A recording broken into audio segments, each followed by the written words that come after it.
Well, in an effort to unify his party before the Republican National Convention, Donald Trump meets with Republican lawmakers on Capitol Hill. Nearly 200 House Republicans and dozens of senators were at the meeting with the Presumptive Party nominee today.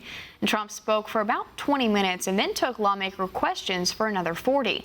He pledged to lead the party to victory in the general election, and Senator John Cornyn of Texas called it a, quote, good exchange. He said Trump was willing to listen to their constructive feedback and that he can tell Trump is learning from his experience as a candidate.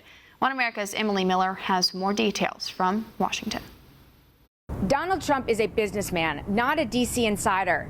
So there are Republicans in the House and Senate who have never met him. They've only seen him on TV. So their leaders invited Mr. Trump to come to Washington and meet with them in private.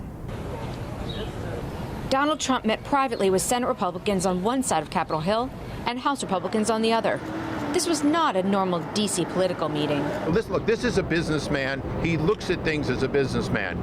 Trump laid out his campaign priorities and then took questions, according to those inside. I did have a question for him. I emphasized the fact that security is the #1 issue for women in this country. House members who came out to talk to reporters afterwards were universally positive and upbeat. It was good to see Mr. Trump.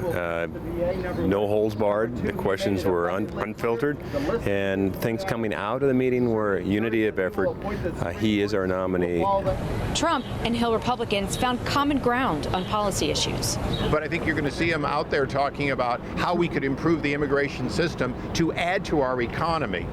Republicans in Congress and Donald Trump need each other to keep the majority on the Hill and win back the White House, and then pass a conservative agenda. You know, President Obama always is professorial. I mean, he's always talking down to us rather than actually engaging and having a conversation. Donald Trump was like, hey, you know what? Bring the best ideas. And he's going to be a leader. We don't have a leader in the White House right now. Donald Trump brought his daughter Ivanka to the meetings, and Congressman Hulskamp brought his young son from Kansas. I just happen to have an opportunity to see the next president of the United States. Was just an amazing opportunity to do that. I got a photo with him, and I think a lot of folks at home would say, well, you really met Donald Trump. Who did you see inside that building? Donald Trump. Was he nice? Yeah. Did you ask him any questions? No. Do you think he's going to be the next president of the United States? Yeah. The next time that the House and Senate Republicans and Donald Trump will meet is in Cleveland at their convention, which starts in less than 2 weeks. Emily Miller, One America News, Washington.